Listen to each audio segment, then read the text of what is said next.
Boa noite. Olá, boa noite. Terror na Alemanha. Atirador abre fogo num shopping de Munique e mata pelo menos 9 pessoas.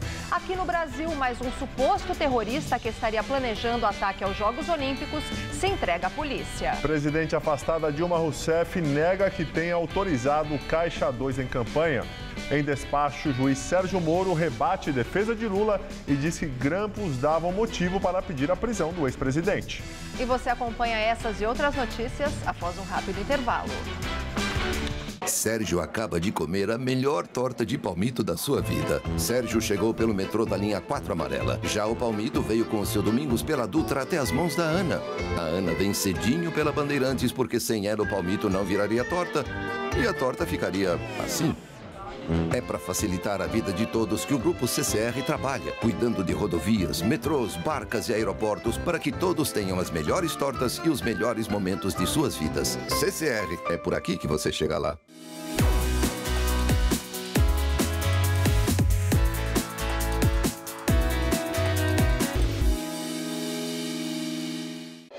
Tudo anda cada vez mais rápido. O tempo, as pessoas, as tecnologias.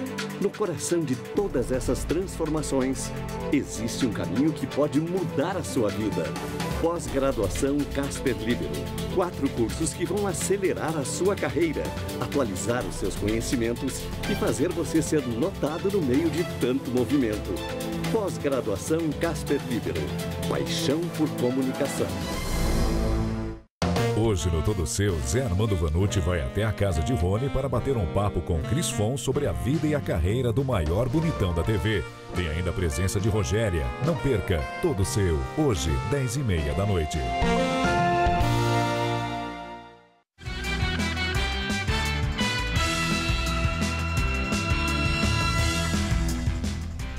Terror em Munique, na Alemanha. Um atirador abre fogo na rua e num shopping center perto do Parque Olímpico. Pelo relato de testemunhas, a polícia chegou a acreditar que eram 3 atiradores e fez uma grande operação de captura pela cidade. Mas agora há pouco a polícia anunciou que era apenas um criminoso. Ele agiu sozinho, matou pelo menos 9 pessoas e se matou. Um homem vestido de preto abre fogo diante de um McDonald's. As pessoas correm em pânico procurando abrigo. São ouvidos pelo menos 12 tiros. O cinegrafista também é obrigado a correr e se esconder dentro de um prédio. Testemunhas dizem que o atirador atravessou a rua e entrou disparando no shopping Olímpia.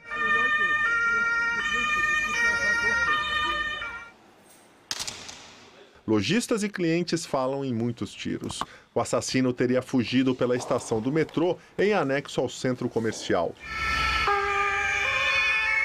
Os transportes públicos foram interrompidos. A polícia iniciou uma operação de captura e pediu que as pessoas não saíssem para a rua ou que procurassem abrigo. Um vídeo divulgado pelo jornal alemão Bild e distribuído no YouTube mostra o que seria um atirador num estacionamento de um prédio, gritando em alemão ofensas aos turcos.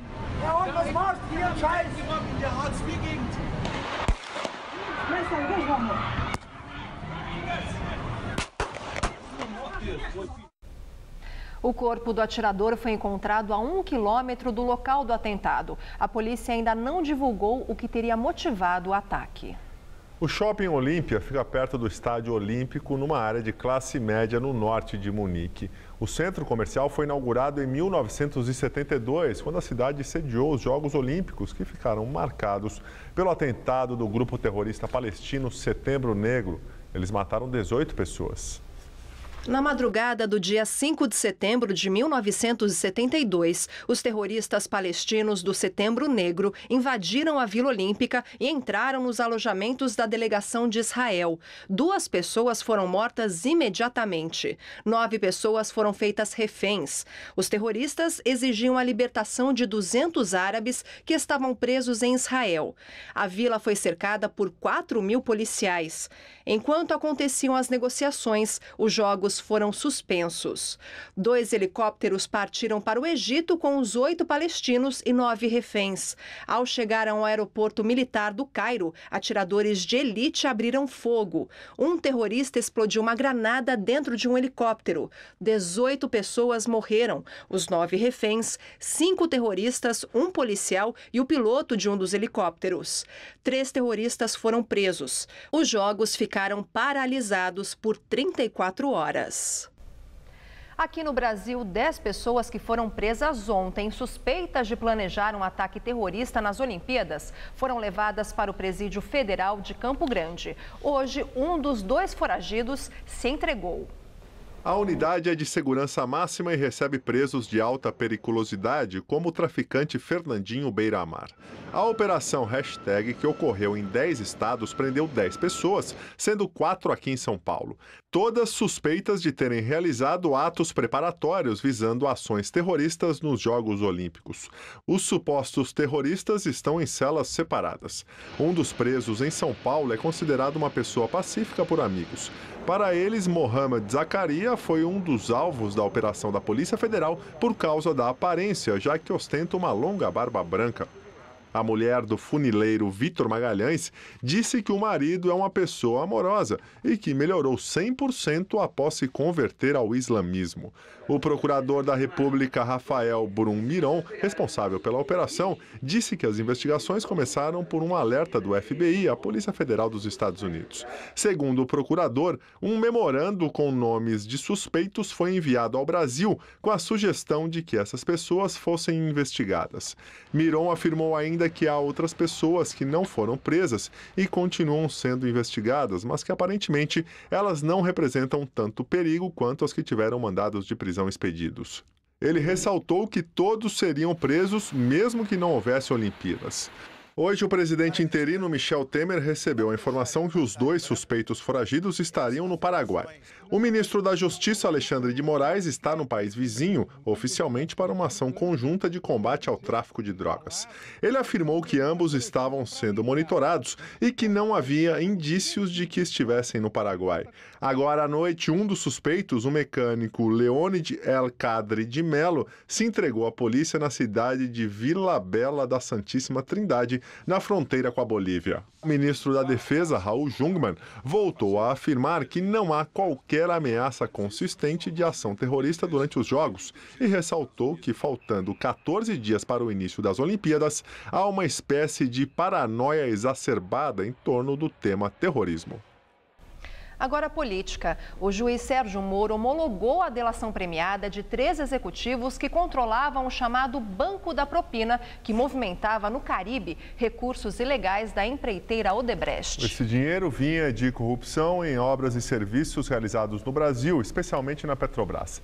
Até 2014, o total chegou a 1 bilhão e 600 milhões de dólares. O Departamento de Operações Estruturadas da Odebrecht foi alvo da 23ª etapa da Lava Jato, que levou à prisão do marqueteiro João Santana, da sua mulher e sócia Mônica Moura, além dos executivos do banco Menli Antiqua, usado para pagamentos das propinas e que teria movimentado até 2014 um total de 1 bilhão e 600 milhões de dólares. Na delação, Marco Bilinski, Vinícius Borim e Luiz França, que atuavam no setor financeiro e trabalhavam como captadores de clientes para o Banco do Brasil, concordaram em pagar R$1 milhão de multa cada um e também repatriar todos os bens que possuem no exterior, pagando os impostos às autoridades brasileiras. Foi a partir da Operação Acarajé, chamada assim por causa de um nome usado nas planilhas de propina da Odebrecht, que levou à descoberta do núcleo de pagamentos ilícitos da empresa. Vários executivos da Odebrecht e o empreiteiro Marcelo Odebrecht negociam uma delação premiada com a Lava Jato. O casal de marqueteiros do Partido dos Trabalhadores, João Santana e Mônica Moura, admitiu em depoimento que recebeu dinheiro de Caixa 2 pelos serviços prestados na campanha da presidente Dilma Rousseff em 2010. O pagamento de 4,5 milhões de dólares, cerca de 14 milhões de reais, segundo eles, foi intermediado pelo ex-tesoureiro do PT, João Vacari Neto. O depoimento foi dado ao juiz Sérgio Moro. O casal, que está detido em Curitiba, negocia uma delação premiada. O pagamento de 4,5 milhões de dólares, cerca de 14 milhões de reais, foi intermediado pelo ex-tesoureiro do PT, João Vacari Neto. O dinheiro foi entregue ao casal pelo engenheiro e lobista Svi Skornik. O pagamento foi efetuado na offshore Shellbill, na Suíça, e que pertence a João Santana, de acordo com Mônica. Offshore é uma empresa aberta para operar dinheiro no exterior ou em paraíso fiscal. Foi referente a uma dívida de campanha que o PT ficou devendo a gente na campanha de 2010, na campanha da presidente Dilma, primeira campanha. Ficou uma dívida de quase 10 milhões de reais, que não foi paga e que demorou e foi protelada, e eu cobrei muito essa dívida. Esses pagamentos foram objetos de algum registro eleitoral? Não foi. Foi Caixa 2 mesmo. Sobre o pagamento da campanha ter sido feito no Caixa 2, o marqueteiro explica.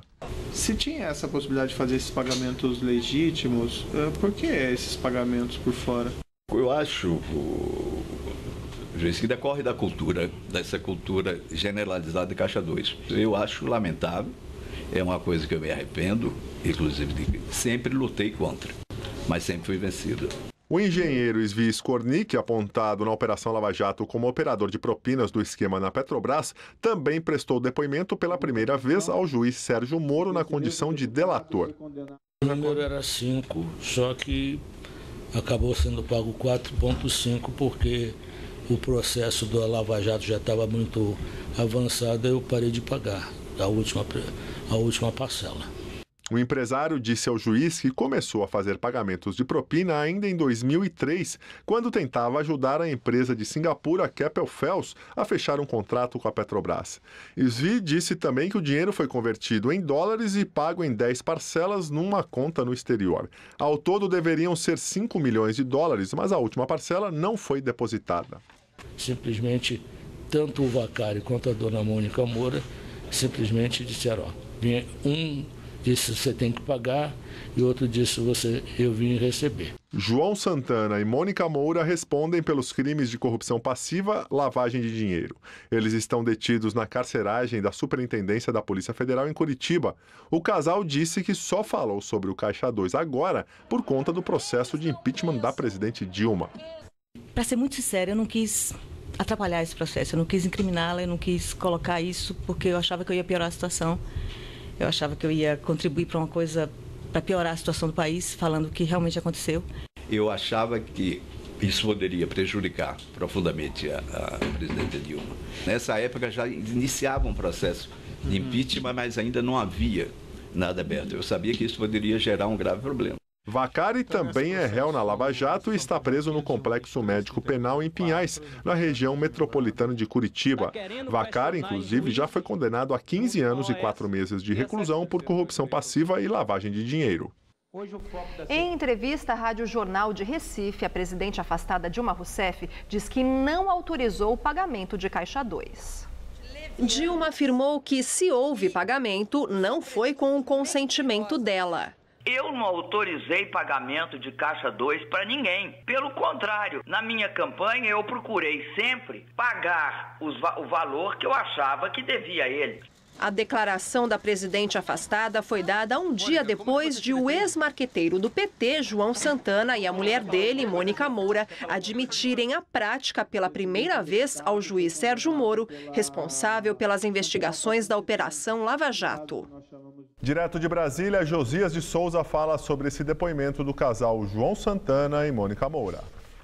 Nas últimas campanhas presidenciais, a maioria dos brasileiros sentiu uma vontade louca de viver no Brasil, exibido na propaganda eleitoral produzida por João Santana. Nos videoclipes do marqueteiro de Lula e Dilma, o Brasil era um país a caminho da perfeição.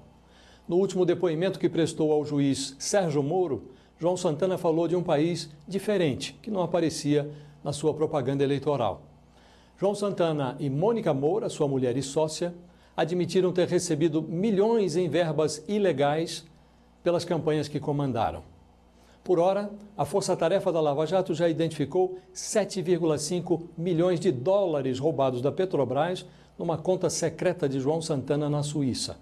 No pedaço que já se dispuseram a explicar, Santana e sua mulher disseram que uma parte desse dinheiro, 4,5 milhões de dólares, se refere a serviços prestados por eles na campanha presidencial de Dilma Rousseff em 2010. Santana e Mônica admitem o Caixa 2, mas juram que não sabiam que era dinheiro roubado. Dilma Rousseff diz que não sabia nem que havia Caixa 2. Preso no Paraná, João Santana, o mago do marketing, precisa contratar urgentemente um marqueteiro. Os advogados já não lhe bastam. Sua imagem agoniza junto com a ficção que ele criou na propaganda eleitoral. Boa noite. Em um despacho de 15 páginas, o juiz Sérgio Moro rebateu os argumentos da defesa do ex-presidente Lula, que alegava que ele era suspeito para continuar na condução das investigações sobre o petista. Moro decidiu taxativamente não abrir mão do caso e disse que falta seriedade à argumentação da defesa do ex-presidente. Moro afirmou ainda que os grampos feitos em março na Operação Aletheia poderiam justificar a prisão temporária de Lula, mas que na ocasião optou-se por medida menos gravosa, no caso a condução coercitiva do petista. Lula é alvo da Lava Jato e os investigadores atribuem a ele a propriedade de um sítio em Atibaia e de um triplex em Guarujá. Por decisão do ministro Teori Zavascki, do STF, a investigação sobre Lula voltou para as mãos de Moro. Esse ano foram canceladas 27 mil multas aplicadas por radares com defeito aqui na cidade de São Paulo. Só um equipamento na Zona Leste gerou 17 mil infrações. O vilão dos motoristas que circulam em São Miguel Paulista é este aparelho, que está na Avenida Marechal Tito, na altura do número 900. A velocidade permitida na avenida é de 40 km por hora. Foram 17 mil multas em apenas 10 dias no ano passado, entre 29 de outubro e 9 de novembro. Mas o defeito no aparelho só foi identificado depois que o Sindicato dos Motoristas de Ônibus desconfiou da exatidão do radar por causa do grande número de multas. Onde está o aparelho, funciona uma faixa exclusiva para ônibus. Seu antenor, taxista há 36 anos, está com a carteira de habilitação cassada e acredita que 2 multas tomadas neste radar no ano passado contribuíram para a perda da CNH. Eu não confio mais em nenhum radar, se você quer saber. Aqui em São Paulo eu não confio mais em nenhum radar. A desconfiança do antenor também é a dúvida de muitas pessoas que dirigem na cidade de São Paulo. Isso porque só no ano passado, cerca de 13 milhões de multas foram aplicadas só aqui na capital, sendo que 72% desse total foram flagrados pela fiscalização eletrônica. Hoje, 854 aparelhos estão em funcionamento. Mas como saber se cada um desses radares está funcionando corretamente? O Instituto de Pesos e Medidas de São Paulo é o responsável pela verificação dos radares. Segundo o IPEM, a fiscalização obrigatória é feita uma vez ao ano. De dentro do carro, a fiscal faz a medição manual.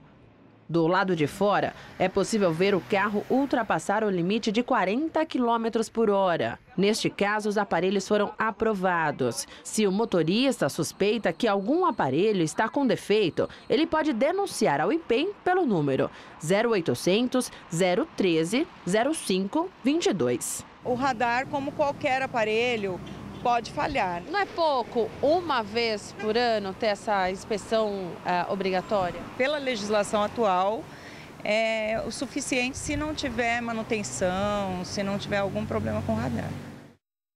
A Secretaria Municipal de Transportes informou que não há registro de pagamentos dessas infrações, mas caso eles tenham sido realizados, a devolução automática é feita pela Secretaria Municipal de Finanças. A partir da semana que vem, quem anda de Uber em São Paulo vai poder pagar as corridas também em dinheiro.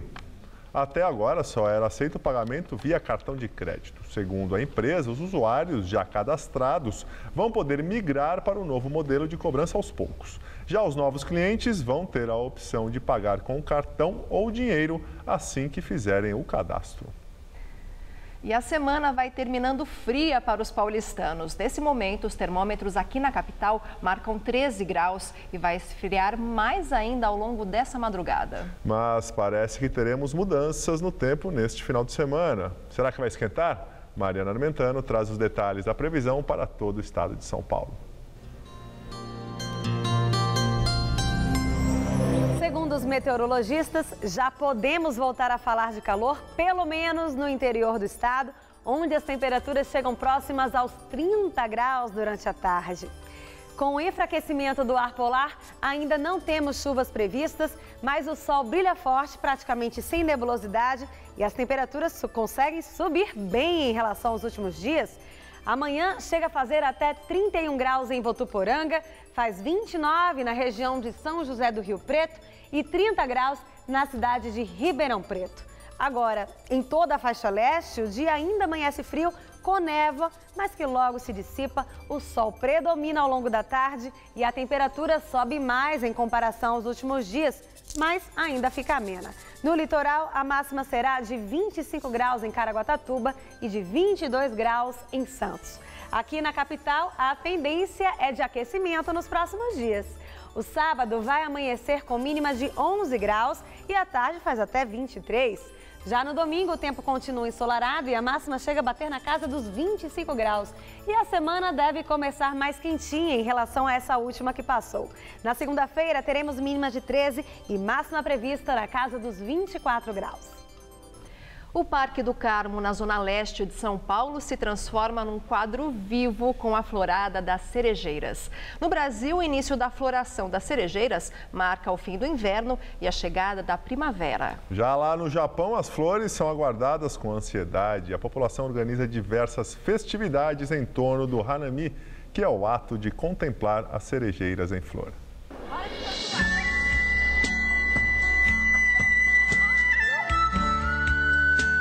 Um bosque de mais de 38 anos de história.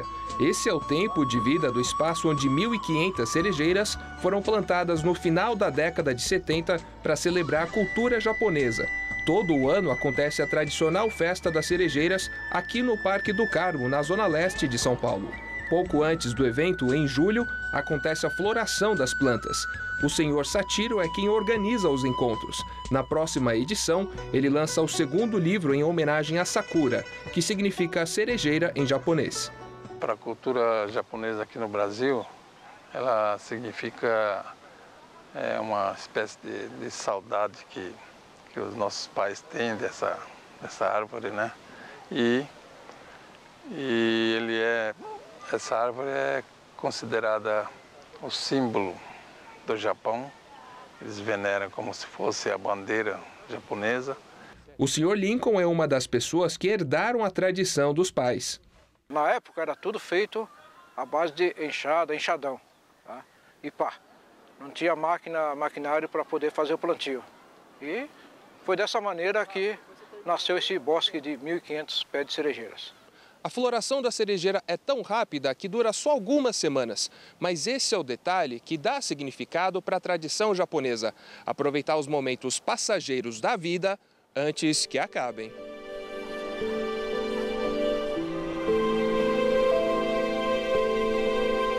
É o caso da Roberta, que sempre frequenta o bosque. A gente, como fotógrafa mesmo, trabalha com isso, precisa sempre buscar umas coisas diferentes e bonitas mesmo. E o parque na região é conveniente para a gente, além da beleza mesmo. E também não falta disposição para curtir a beleza das espécies, mesmo que seja por alguns minutos. A gente sempre diz que isso daqui é mais que um plano de saúde, é vida. Estar aqui, sei lá, é sentir a presença de Deus, é paz, espírito, isso aqui é tudo para a gente, cara.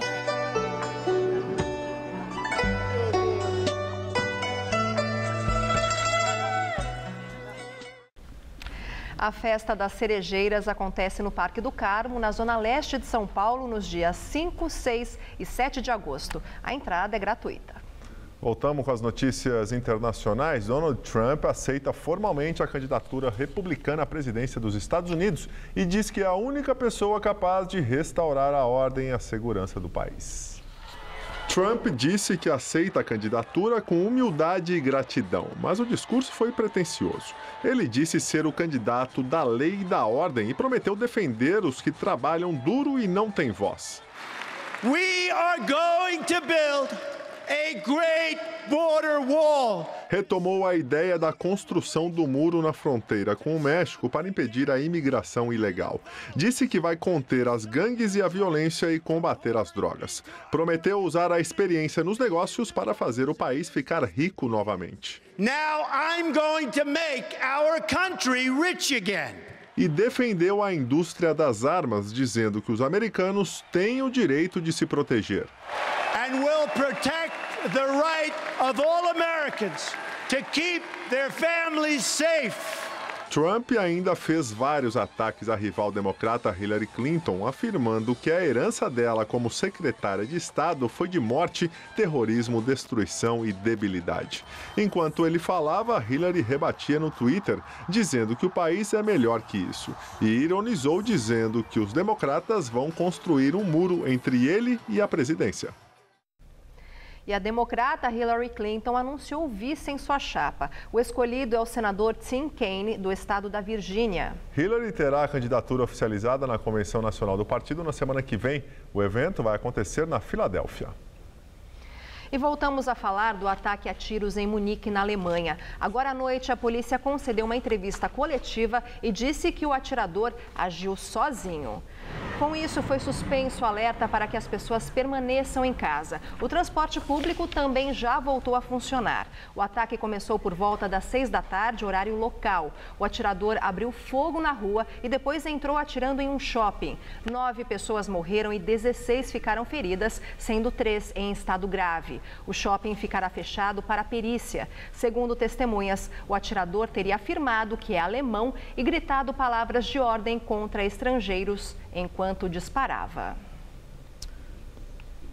Agora um assunto mais leve, né? Apesar da grande expectativa, o Pokémon GO, sucesso em vários países, ainda não está disponível aqui no Brasil.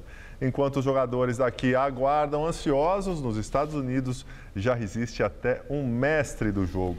Pois é, um morador de Nova York que capturou 142 monstros, o número máximo para o país dele.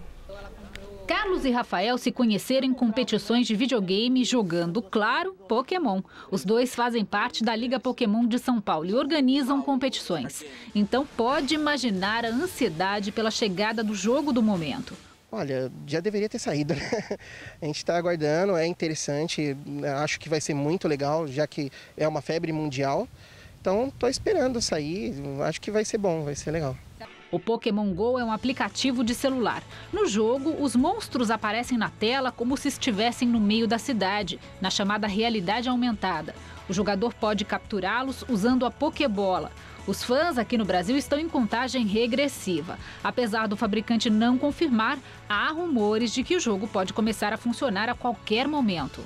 Encontrar Pokémon dando sopa aqui por São Paulo, só se for de brinquedo. O boato de que o jogo, que já é sucesso em vários países, estaria disponível para download aqui no Brasil, por enquanto não se confirmou, pelo menos até as 2 horas da tarde, horário da nossa gravação. Mesmo assim, os comerciantes já se preparam para essa nova febre. Já fizemos o pedido para ter bastante coisa aí diferente, né? Tem bastante notícia do pessoal que está achando umas coisas além de Pokémons, né? Mas eu acho que é legal, sim, você acaba realmente conhecendo sua região. A gente vai ver muita coisa estranha aqui no Brasil quando sair, com certeza.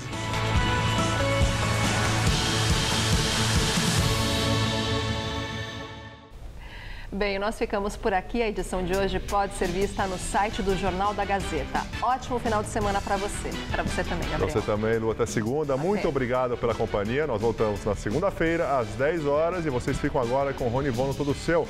Uma ótima noite, um ótimo final de semana. E até segunda.